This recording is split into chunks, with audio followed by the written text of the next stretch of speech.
여러분 반갑습니다. 이주영입니다. 오늘도 전체적인 시황을 함께 살펴보고요. 저희가 삼성전자 살펴보도록 하겠습니다. 오늘 시장이 상승 마감을 했습니다. 시장은요 3067포인트로 장을 마감을 했고요.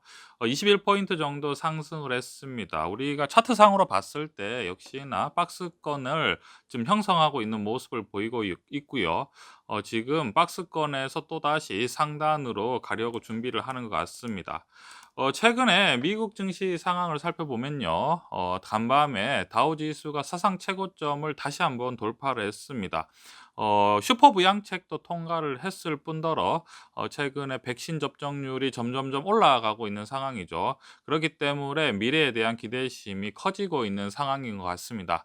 물론 인플레이션 우려라든지 미국 채권 금리가 상승하고 있기 때문에 경계심은 우리가 가져야 되겠지만요. 아무래도 당분간은 슈퍼 부양책으로 인해서 주가 자체가 긍정적일 수밖에 없지 않나라고 생각을 합니다. 우리나라 돈으로 2,100조 원이 넘는 슈퍼 부양책을 썼기 때문에 최소한 2,000조 원을 썼으면 최소한 석 달 정도는 한 100일 정도는 충분히 시장 자체에 큰 뭐랄까 타격이 없이 충분히 안정적으로 뭔가 지켜볼 수 있는 상황이지 않을까라고 생각을 하고요. 2,100조가 풀렸기 때문에 아무래도 그에 대한 파생되는 산업에 다들 관심을 많이 가질 것 같은데요. 미국 같은 경우에는 또 특이하게도 항공주가 급등을 하는 모습을 보였습니다. 아무래도 백신 접종률도 올라가고 사람들이 계속해서 조금 더 이동을 하면서 어떤 항공주에 대한 기대심도 상승하는 모습을 보였는데요. 국내 시장을 우리가 한번 살펴보면요. 오늘 같은 경우에 우리나라가 상승을 했는데 제가 봤을 때는 오늘 같은 장도 좀 심심한 장세였죠. 실제로 살펴보면요. 외국인들은 뭐 200억 정도를 매도를 했고요. 개인은 2천억 정도를 매도를 했습니다. 그리고 기관이 한 2,500억 정도 순매수를 했는데요. 특히나 연기금이 매도를 하지 않고 거의 뭐 그냥 관망세입니다. 뭐 매수도 하지 않고 매도도 하지 않는 상황이니까 연기금이 이제 매도 물량을 어느 정도 줄이는 모습을 보니까 주가가 또 다시 한번 반등을 하고 있는 모습을 보이고 있습니다.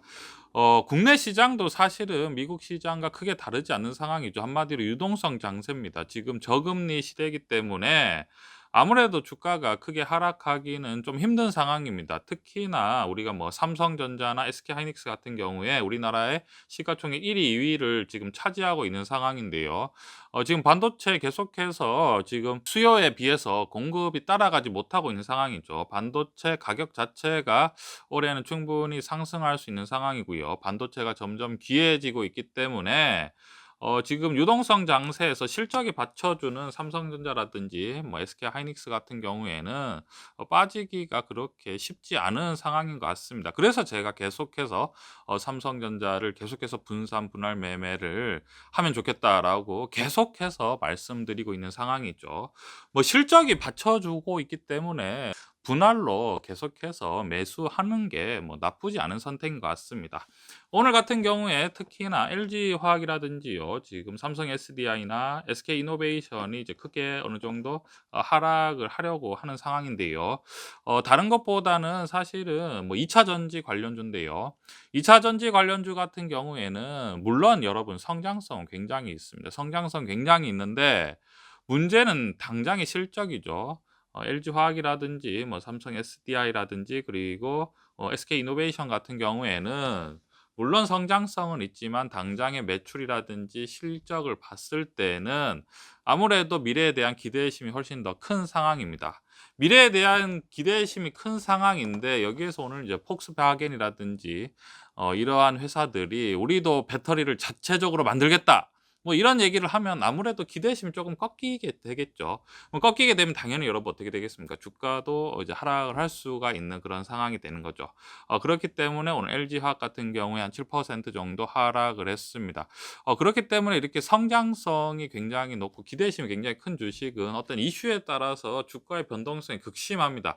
그렇기 때문에 위험 관리를 늘 하면서 투자를 해야 되는 거죠. 위험 관리라고 하면 좀 더 구체적으로 얘기를 하면 보통 어떤 식으로 위험 관리를 하면 제일 좋냐면요. 이제 포트폴리오죠. 어떤 게 변동성이 큰 주식 같은 경우에는 물량을 뭐 50%인지 60% 이렇게 늘리게 되면 굉장히 그 계좌의 수익률이 뭐 엄청나게 왔다 갔다 합니다. 그러면 이제 스트레스를 많이 받게 되는 거죠.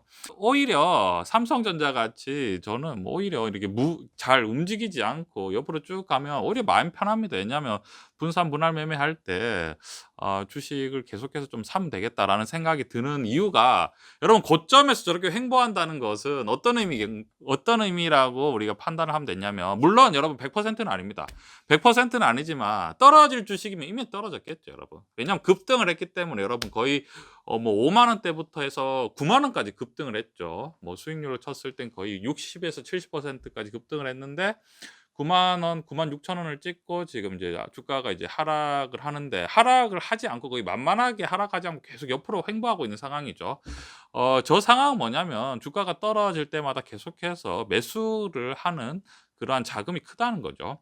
실제로 8만 원 밑으로 떨어지기가 그렇게 만만하지 않은 상황입니다. 실제로 뭐 만약에 8만 원 밑으로 떨어져도 아마 또 매수하려는 그러한 자금이 굉장히 많을 거라고 생각합니다. 지금 기본적으로 삼성전자의 어떤 배당 정책 자체가 고배당이기 때문에 더 그렇지 않을까라고 생각을 하고요.